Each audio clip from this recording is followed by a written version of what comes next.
Hello student, मैं हूं हृदय एससीजी इंस्टीट्यूट से। आपका बहुत बहुत स्वागत है हमारी नई वीडियो में। मैं आपको बता दूं बेटा, इस वीडियो में जो है motion in a plane class 11th physics का टॉपिक हम कवर करेंगे, analytical treatment of triangle law of vector addition.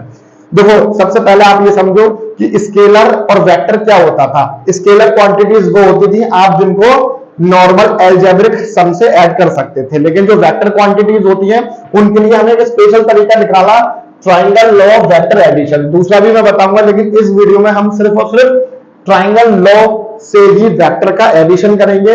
और दूसरा जो नियम होता है या दूसरा लॉ जो होता है वो पैरेललोग्राम लॉ होता है।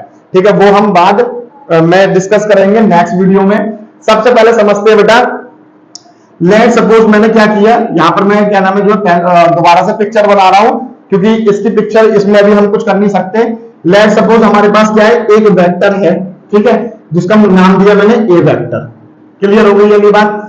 अब दूसरा वेक्टर जो है वो क्या है, इसके हेड से बनेगा, और जो बी वेक्टर होगा उसका जो बैक साइड होगी वो क्या होगी बेटा, उसकी जो टेल साइड होगी। देखो ऐसे तो हम जानते हैं ये क्या होती है, टेल होती है, और ये वाला जो पोर्शन होता है वो क्या होता है, वेक्टर का हेड होता है।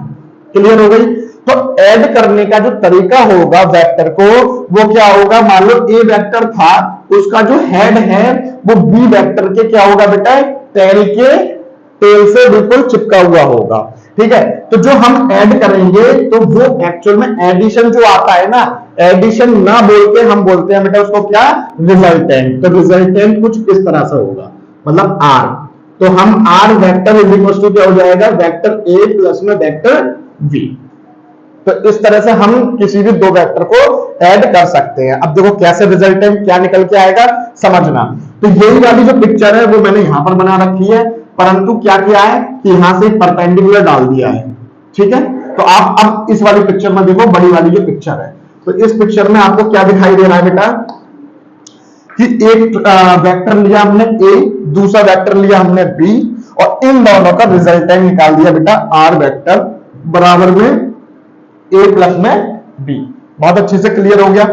अब देखो यहां से मैंने परपेंडिकुलर डाला, तो ये क्या होगा, 90 डिग्री का एंगल होना चाहिए, जो कि है। और ये वाला जो एंगल है वो मैंने थीटा लेट सपोज कर लिया, और ये वाला जो है मैंने क्या है, बीटा मान लिया। कोई दिक्कत? ठीक है, तो let Q P N theta माना हुआ है मैंने। अच्छा एक चीज और बेटा, जो ओपी है वो वेक्टर ए है ना, लेकिन अगर मैं इसकी मैग्नीट्यूड की बात करूं तो मैग्नीट्यूड को मैंने आपको बताया हुआ है, मैग्नीट्यूड को आप इस तरह से लिख सकते हो, या फिर आप अकेला ए भी लिख सकते हो। क्या मैग्नीट्यूड, ये वाली बात क्लियर हुई बेटा। तो मैग्नीट्यूड को आप मॉड्यूलस में वेक्टर की फॉर्म में भी लिख सकते हो और अकेला ए भी लिख सकते हो। तो देखो ओपी जो है वो मैंने मैग्नीट्यूड ए मान लिया है, और जो पी क्यू है मेरे पास वो मैंने बी मान लिया। अब देखो इस वाले ट्राइंगल में कौन सा वाला बेटा, Q N P, Q N P. अब जरा ध्यान से देखेंगे क्यू एन पी वाले ट्राइंगल में, ठीक है, साइन थीटा। अब साइन थीटा क्या होता है, 10th क्लास में बहुत अच्छे से पढ़ा हुआ है। साइन थीटा होता है बेटा परपेंडिकुलर अपॉन में हाइपोटेनियस, यस और नो।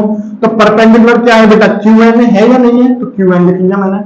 हाइपोटेनियस क्या है बेटा, पी क्यू है, तो पी क्यू लिख लिया। ठीक है, तो यहां से मैं क्यू एन की वैल्यू निकाल लूंगा, Q N is equal to क्या हो जाएगा बेटा, पी क्यू मल्टीप्लाई में साइन थीटा। पहली इक्वेशन डाल दी। क्लियर हो गई बेटा। इसी प्रकार से cos थीटा ले लिया मैंने, तो cos थीटा क्या हो जाएगा, b अपॉन में h, बेस अपॉन में हाइपोटेनियस। बेस कितना हो गया बेटा, pn, और हाइपोटेनियस क्या है बेटा, pq लिख दिया मैंने। अब यहां से भी मैं pn की वैल्यू निकाल लेता हूं, तो pn इज इक्वल टू क्या हो जाएगा, pq डिवाइड में ऊपर जाकर मल्टीप्लाई में हो जाएगा, तो pq इंटू में cos थीटा।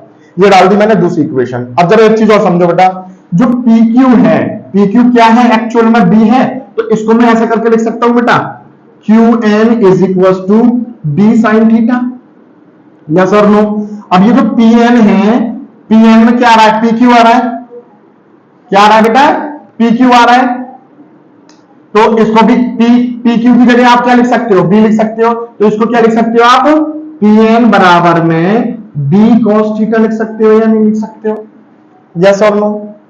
चलिए अब मैंने ये पूरा जो ट्राइंगल है ना, इस पूरे ट्राइंगल का क्या कर देता हूं, इस पूरे ट्राइंगल को ले लेता हूं और इसमें लगा देता हूं बेटा hypotenuse, sorry Pythagoras theorem, my mistake. Pythagoras theorem लगाते हैं तो देखो ध्यान से देखना बेटा, ये पूरा ओ एन क्या है, बेस है। अच्छा ओ एन को मैं ऐसे लिख सकता हूं ओपी प्लस में पी एन, यस और नो। हाइपोटेन्यूज आपके पास क्या है, ओ क्यू है, तो लगा दो बेटा ओ क्यू का स्क्वायर इज इक्वल टू में क्या हो जाएगा, क्यू एन का स्क्वायर और प्लस में ओ एन का स्क्वायर, और ओ एन को मैंने क्या लिख दिया बेटा, ओपी प्लस में पी एन।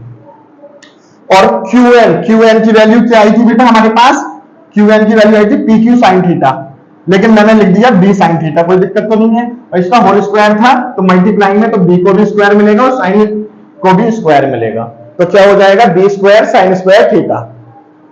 अब ओपी, ओपी क्या है बेटा आपका, ए है। देखो ओपी मैंने ए लिख रखा है, तो ओपी की जगह आप क्या लिख सकते हो, ए लिख सकते हो। पीएन की जगह क्या लिख सकते हो बेटा, बी कॉस थीटा। अब यहां पर ए प्लस बी का होल स्क्वायर का आइडेंटिटी मिल रही है आपको, तो क्या हो जाएगा, इसको तो एज इट इज लिख दो, ये क्या हो जाएगा ए का स्क्वायर बी का स्क्वायर, मतलब ये तो पूरा बी है ना, तो जब इसका स्क्वायर करोगे तो बी को भी स्क्वायर मिलेगा और कॉस स्क्वायर को भी स्क्वायर मिलेगा, कॉस थीटा को भी मिलेगा, प्लस 2ab, तो 2ab कॉस थीटा।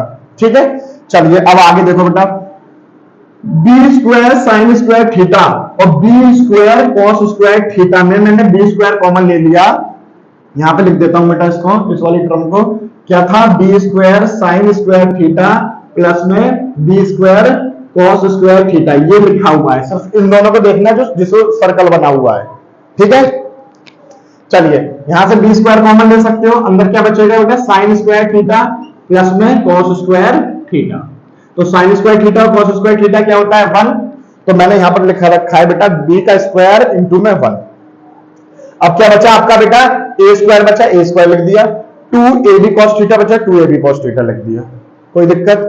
ठीक है, आर, अच्छा हाँ एक चीज और, ओक्यू, ओक्यू क्या है आपका, आर है ना, तो मैंने इसको आर लिखा हुआ है। ठीक है, कुछ बच्चे कंफ्यूज हो रहे होंगे, सर आपने आर के ऊपर तो ये वेक्टर का साइन लगाया हुआ है, लेकिन यहाँ पे आप आर लिख रहे हो, ये बेटा वेक्टर फॉर्म में है, और ये जो मैंने लिखा हुआ है ये मैग्नीट्यूड फॉर्म में लिखा हुआ है। क्लियर हो रही है बात, ठीक है बेटा। अब देखो क्या हो जाएगा, इसकी जगह तो बी स्क्वायर हो गया था, ए स्क्वायर की जगह ए स्क्वायर आ गया, 2ab cos थीटा की जगह 2ab cos थीटा आ गया। यहां पे जब स्क्वायर हटेगा तो अंडर रूट चढ़ जाएगा उधर, तो क्या आ जाएगा आपका a का स्क्वायर b का स्क्वायर प्लस में 2ab cos थीटा, और यही होता है हमारा रिजल्टेंट किसी भी दो वेक्टर को ऐड करने के लिए। आ गई समझ में, ठीक है। तो ये आप क्या है वेक्टर एडिशन, इस तरह से रिजल्टेंट निकाल सकते हो किसी भी दो वेक्टर का। ठीक है, तो बेटा एक बहुत छोटा टॉपिक था ये इस वीडियो में। अगर आपको इसी प्रकार से इस चैप्टर की वीडियो चाहिए तो प्लीज कमेंट सेक्शन में बताएं। अगर वीडियो अच्छी लगी हो तो लाइक करें, कमेंट करें और चैनल को सब्सक्राइब करने। मिलते हैं नेक्स्ट वीडियो में, जब तक के लिए राधे राधे।